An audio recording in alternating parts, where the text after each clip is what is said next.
고3 학생이 어쩌다가 사고를 당해서 목숨을 잃었어요. 하늘나라 갔더니 천국 입구에 베드로가 기다리다가 물었습니다. 너는 아직 나이가 어린데 어쩌다가 여기를 벌써 왔니? 제가 학원에서 밤늦게까지 공부하다가 집으로 돌아오는 길에 사고를 당해서 그만. 아유, 정말 안 됐구나. 그런데 너 천국과 지옥이 있다는 건 들어봤지? 네가 얼마 안 살아서 평가가 참 애매한데 천국 가고 싶니? 지옥 가고 싶니? 물었더니 그 학생이 말했대요. 내신 반영 안 한 대로 가고 싶어요. 그랬다는 거죠. 요즘 우리 아이들 참 많이 힘듭니다. 수험생들 위해서 기도 많이 해주셔야 되고 우리 다음 세대를 위해서 여러분 기도 많이 해주시기를 부탁드립니다. 사실은 어른들은 더 힘듭니다. 애들이 몰라서 그렇지. 연륜이라는 것이 다 인생의 짐이고 이게 무게거든요. 그래서 지금 모두가 다 인생의 숙제를 안고 지금 우리가 살아가고 있는 중입니다. 그래서 이 인생을 항해에 비유하기도 합니다. 인생의 물살을 가르면서 앞으로 나아가는 배와 같은 거죠. 어떤 때는 잔잔하게 순항을 할 때도 있지만 그러나 대부분은 풍파를 만나서 난항을 겪습니다. 요즘 우리나라 검찰이 큰 위기에 빠졌습니다. 그래서 신문 보니까 일면 머릿기사에 검찰의 위기를 난파선이라고 표현을 했습니다. 누가 새로운 검찰의 수장이 되어서 이 난파선을 구할 것인가 라고 물었습니다. 누가 난파선을 구할 것인가? 우리 인생 항로에서 물어야 할 우리의 질문입니다. 내 인생의 항로에 풍파가 일어나서 난항을 겪을 때, 가야 할 방향으로 가지 못하고 표류할 때, 그때 우리가 붙잡아야 할 인생의 대답이 어디에 있는 것일까요? 어느 날 예수님께서 제자들과 함께 배를 타고 갈릴리 호수를 건너가십니다. 그런데 예수님께서는 배에 오르시자마자 잠이 드셨습니다. 흔히 머리만 붙이면 잠이 든다는 분들이 있는데 예수님 굉장히 닮은 사람들입니다. 그런데 예수님이 주무시는 동안에 강한 비바람이 몰아치고 바다에 놀이 일어나서 배 안에 물이 들어오고 금방 아주 배가 뒤집힐 지경이 되어버렸습니다. 제자들은 배에 난간 붙잡고 사투를 벌이는데 예수님은 세상 모르고 주무십니다. 잠들면 한번 업어가도 모른다는 사람들도 예수님 닮은 분들입니다. 제자들이 어떤 사람들입니까? 갈릴리에서 잔뼈가 굵은 어부 출신들이거나 바다 전문가들입니다. 그러나 어쩔 수가 없어요. 제자들은 결국 손을 들었습니다. 바다를 잘 알고 있는 그들이었지만 애써서 노력을 해도 수고해도 이 엄청난 폭풍과 파도를 감당해낼 수가 없었습니다. 그래서 주무시던 예수님을 다급하게 깨웠습니다. 주여, 주여, 우리가 죽겠나이다. 그러자 예수님께서 잠에서 깨어나 바람과 물결을 꾸짖어 잔잔하게 하셨다라고 말합니다. 그리고는 제자들을 향하여 말씀하십니다. 너희 믿음이 어디 있느냐? 너희 믿음이 어디 있느냐? 여러분 어떻게 들립니까? 뉘앙스가 어떻습니까? 너희 믿음이 어디 있느냐? 주님께서 제자들을 꾸짖는 것입니다. 바람과 물결을 꾸짖는 것처럼 다짜고짜 제자들을 향하여 너희 믿음이 어디 있느냐 꾸짖는 것입니다. 여러분 생각해 보십시오. 지금 이 상황이 꾸짖을 상황입니까? 위로해야 될 상황입니까? 어릴 때 학교에서 참 안 좋은 기억 중에 하나가 학비를 제때 못 내서 야단 맞을 때였습니다. 납부할 시기가 되면 그리고 지나면 칠판에 이름이 적힙니다. 정말 부끄럽습니다. 아무리 남자라도 그게 부끄럽습니다. 그러고도 기한이 지나면 조례 시간이나 종례 시간에 앞으로 불려나가서 선생님께 맞거나 벌을 썼습니다. 그리고 교무실에 끌려가서 다른 선생님들 앞에서도 야단 맞고 맞기도 했습니다. 참 이해가 안 됩니다. 여러분 학생들 때린다고 돈이 나옵니까? 제가 맞는다고 돈을 내놓을 수가 있어요? 그런데 그때 선생님들은 어쨌든 그러셨어요. 앞으로 불러내서 야단치고 벌 세우고 때리고 선생님들 앞에서 그 숨어주시고 그러다가 진짜 기한이 넘어가면 수업 중에 집으로 돌려보냅니다. 가서 돈 가져오라는 거죠. 훔쳐와요, 돈을. 부모님께 갈 수가 없죠. 집안 사정 뻔히 아는데. 그리고는 빙빙 배회하다가 다음날 가서 똑같이 또 당합니다. 학급별로 순위가 나오고 선생님들도 위에서 체근을 당하니까 어쩔 수 없었다는 것은 이해하지만, 학비를 못 내서 지금 친구들 앞에서 죄인이 되어 있는데 선생님이 야단을 쳐야 했을까? 아니면 위로가 필요했을까? 아무튼 그 일이 계기가 돼서 제가 한때 언론에 몸을 담게 되었습니다. 여러분 잘 모르십니까? 제가 신문 배달했던 거 잘 모르십니까, 여러분?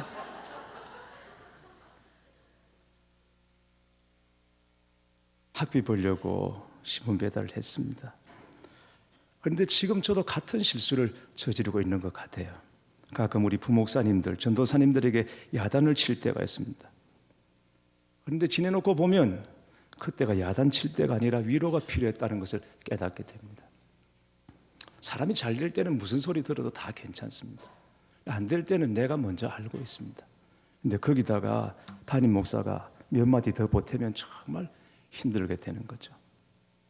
야단 칠 때, 위로할 때를 잘 모르고 있는 것입니다. 여러분, 제자들이 잘못한 게 뭐가 있어요? 주님께서 반대하신 항해를 했습니까? 아니면 이게 배를 움직이는 기술이 모자랐던 것입니까? 이건 천재지변입니다. 어쩔 수가 없습니다. 파도가 치고 바람이 부는 것을 사람이 어떻게 합니까? 제자들은 어떻게 할 수가 없는 거죠. 그러니까 주님께서 제자들을 야단칠 이유가 하나도 없습니다. 주여 주여 우리가 죽겠나이다. 이건 절대 과장이나 엄살이 아닙니다. 실제로 죽을 상황이 되었습니다. 갈릴리 바다라고 얘기를 하지만 실제로는 호수입니다. 그런데 이게 호수가 워낙 넓고 깊다 보니까 이스라엘 사람들은 그렇게 표현을 해요. 넓다, 깊다 그러면 다 바다라고 말을 해요. 그래서 갈릴리 호수를 바다라고 말을 하는 것입니다. 그런데 이 갈릴리 호수가 이 지중해 해면보다 한 200m 정도 아래에 있습니다. 그러니까 움푹한 절구통과 같이 생겼다 그렇게 보시면 돼요. 그러니까 그 속으로 바람이 한번 들어오면 큰 그릇을 흔드는 것과 같습니다. 그래서 심할 경우에는 호수지만 6m, 7m 파고가 올라갑니다. 그때는 아무리 바다 전문가라도 어부라도 어쩔 수가 없어요. 그냥 죽는 거예요. 그런 상황에서 간신히 살아남았어요. 그럼 위로해야 되는 거 아니에요? 얼마나 힘들었냐, 놀랐지. 그리고 위로해야 되는 거예요. 그런데 주님께서는 다짜고짜 제자들을 향해서 꾸짖고 책망하십니다. 이유가 무엇입니까? 너희 믿음이 어디 있느냐 그랬습니다. 주님은 제자들의 믿음 없음을 책망하신 것입니다. 똑같은 내용이 마태복음 8장 26절에 나오는데 어찌하여 무서워하느냐 믿음이 적은 자들아 하셨고, 마가복음 4장 40절에는 어찌하여 이렇게 무서워하느냐 너희가 어찌 믿음이 없느냐라고 하셨습니다. 제자들이 왜 무서워했습니까? 바람 때문에? 파도 때문에? 주님은 그렇게 보지 않으셨습니다. 믿음이 없기 때문에 무서워했다고 주님은 말씀하시는 것입니다. 풍랑 앞에서 제자들의 믿음의 실체를 보시고 어떻게 그렇게 믿음이 없냐 주님은 안타까워하신 것입니다. 그렇다고 제자들에게 전혀 믿음이 없느냐? 그렇지는 않습니다. 모든 걸 다 포기하고 따를 정도면 믿음이 없다고 말할 수는 없습니다. 다만 폭풍 앞에서 흔들리는 믿음이었습니다. 폭풍은 치죠. 배는 뒤집히게 생겼죠. 그 지경에 주님은 주무시죠. 그래서 죽을 것 같은 무서움이 제자들을 덮쳤던 것입니다. 그러나 주님은 갈릴리의 폭풍보다도 제자들 마음속에 일어난 풍랑을 더 걱정하고 계시는 것입니다. 저는 이 말씀을 묵상하면서 주님이 이 상황에서 정말 주무셨을까 생각해 보았습니다. 여러분 어땠을 것 같아요? 주님이 정말 주무셨을까? 이 상황에서. 처음에는 아마 피곤하시니까 주무셨을 것입니다. 그러다가 광풍이 몰아치고 배가 흔들리기 시작하면서 좌초될 위기가 되었을 때 주님은 아마 누워 계시긴 했지만 주무시지는 않았을 것입니다. 그럼 왜 일어나시지 않으셨을까? 제자들의 반응을 보시기 위해서. 어쩌면 의도적인 것이라고 말할 수 있습니다. 제자들의 믿음을 테스트하시기 위해서 말입니다. 22절 말씀을 보면 그 정황을 정확하게 알 수 있습니다. 하루는 제자들과 함께 배에 오르사 그들에게 이르시되 호수 저편으로 건너가자 하시매 이에 떠나라고 했습니다. 마태복음 8장 23절에는 배에 오르심에 제자들이 따랐더니라고 했습니다. 여러분, 주님께서 가자 하시고 제자들이 따랐다면 그걸 뭐라고 말합니까? 주님이 가자 했습니다. 제자들이 따랐습니다. 그걸 뭐라고 하죠? 그걸 제자 훈련이라고 말하는 거예요. 제자 훈련인 것입니다. 그러니까 이 풍랑도 제자들에게 있어서는 훈련의 일환이었던 것이죠. 반드시 거쳐야 하는 훈련 중에 하나였던 것입니다. 주님이 계획하신 거예요. 주님이 염두에 두신 거예요. 아니, 바람과 파도를 주님께서 일으키신 것인지도 모릅니다. 그 훈련을 통해서 진정한 제자로 거듭나게 되는 것입니다. 그러나 제자들은 눈에 보이는 환경, 이 경랑에 압도되고 말았습니다. 그래서 믿음 없는 사람들처럼 반응한 것입니다. 주님은 이게 안타까우셨던 것이죠. 지금 우리가 이렇게 가만히 앉아있는 상태는 몰라요. 어떤 문제 앞에 서보면 합니다. 그때 우리 믿음의 실체가 드러나게 되는 것입니다. 문제 앞에서 막 흔들리는 사람이 있고 백리양, 천리양처럼 흔들면 흔들수록 더 진한 향기가 나타나서 믿음의 진가가 드러나는 사람도 우리 안에 있습니다. 여러분은 어느 쪽에 속할 것 같습니까? 캐나다 토론토에 가면 그 도시의 랜드마크로 불리는 CN타워라는 것이 있어서 거기를 한번 가보라 권하는 사람들이 있습니다. 나이아가라 폭포 근처에 웅장한 모습으로 우뚝 서 있는 타워입니다. 그런데 이 CN타워가 유명한 것은 그 타워 전망대 바닥이 유리로 되어 있다는 것입니다. 그러니까 서서 아래를 보면 까마득하게 밑이 훤하게 다 보입니다. 아찔하겠죠? 아찔하겠죠? 그래서 다리가 후들거려서 거기를 걸어갈 수가 없다는 거죠. 그 높은 타워에 올라갈 때 그냥 가요? 비싼 돈 내고 올라갑니다. 돈 내고 올라가서 벽 잡고 빙빙 돌다가 그냥 내려오는 것이죠. 왜? 밑에 다리가 후들거려서 못 보는 거죠. 그런데 여러분, 그 유리바닥을 쌩쌩 달리는 사람들이 있습니다. 누군지 아십니까? 아이들입니다. 아이들은 막 달립니다. 왜? 구름 위에 떠 있는 기분이거든. 진짜 구름 위에 떠 있어요. 밑에 구름이 보이니까. 거기를 막 달리는 거죠. 아이들은 그래요. 어른이 되면 겁도 없고 무서울 것도 없을 줄 알았는데 어른이 되니까 겁이 더 많아졌어요. 무서운 게 더 많아졌어요. 왜 그럴까? 우리가 살아오면서 그동안 경험했던 이 모든 것들이 우리에게 다 겁을 주는 것이었어요. 속고 배신당하고 차이고 꺾이고 눌리고 이런 모든 경험들이 우리에게 겁을 주었던 것입니다. 그래서 우리 속에 염려, 두려움, 근심, 걱정 이런 것들이 우리 인생의 배 안에 가득 차고 말았습니다. 그래서 진짜 믿음을 써야 할 때 믿음이 나오지를 않아요. 이 믿음의 작동이 안 되는 것입니다. 오늘 우리 안에 있는 두려움과 염려와 근심 다 사라지고 다시 믿음 회복하시고 더 충만하시기를 주님의 이름으로 축원합니다. 갈릴리 호수에서 일어나는 것처럼 우리 삶에도 예고 없이 태풍이 몰아치는 경우가 있습니다. 나름대로 예수님 믿는다고 하는데도 우리 안에 폭풍이 휘몰아치는 경우가 있습니다. 이유는 아마 여러 가지가 있을 것입니다. 먼저 우리 믿음의 길과 사명의 길을 방해하는 사단의 역사가 있다는 것을 여러분 꼭 기억하셔야 합니다. 오늘 사건의 배경을 보면 저편으로 건너가는 과정에 일어났다는 것을 여러분 기억해 보시기 바랍니다. 예수님과 제자들이 왜 건너편으로 건너가십니까? 지나가십니까? 거라사 지방으로 가서 말씀을 전하고 하나님 나라 선포하시기 위해서 다음 주에 보게 되겠습니다만 거라사에 군대 귀신 들린 자를 고쳐주십니다. 거기 가시기 위해서 하나님 복음 전하고 천국 복음을 전하시기 위해서 제자들과 함께 갈릴리를 건너서 거라사 쪽으로 가고 있는 중에 풍랑이 일어났습니다. 사탄이 아는 것입니다. 하나님 나라 전파되는 것을 방해하고 싶고 주의 복음이 전해지는 것을 방해하고 싶고 그래서 풍랑을 일었던 것입니다. 우리 믿음의 길과 사명의 길에는 언제나 사단의 방해가 있어서 풍랑이 일어날 수 있다는 것을 여러분 기억하셔야 합니다. 또 다른 이유 중에 하나가 주님이 우리를 훈련하실 때 우리 인생의 배를 흔드실 때가 있습니다. 믿음도 좋고 사명도 좋고 그런데 그게 내 생각의 범위를 벗어나면 그런 건 할 만한 사람들이나 하고 그저 나는 좀 편하게 살았으면 좋겠다 그런 생각을 가질 수도 있습니다. 그래서 배라는 것이 때로는 하나님과 상관없이 우리에게 안락과 안전을 약속하는 그 모든 것일 수가 있습니다. 배는 인생의 폭풍이 일어날 때 내가 진짜 의지하고 싶은 것, 그것일 수가 있습니다. 타고 있으면 편안해서 다른 걸 포기하고 싶지가 않아요. 그런 것일 수도 있습니다. 진짜 제자로 나아가려는데 나를 붙잡아 두려고 하는, 그것이 내 인생의 배가 될 수도 있고, 믿음으로 걸음을 디디려고 할 때 그때 진짜 버리기 쉬운 것, 싫은 것, 버리기 어려운 것, 그게 내 인생의 배가 될 수 있습니다. 그때 주님은 가자 하시고는 우리 인생의 향로, 바람과 그리고 파도를 일으켜서 주님만 다시 바라보고 의지하게 만드시는 것입니다. 예수 믿으면 만사 형통입니까? 요 근래 전도 받으신 분 그렇게 들었습니까? 예수 믿으면 만사 형통입니다. 들었습니까?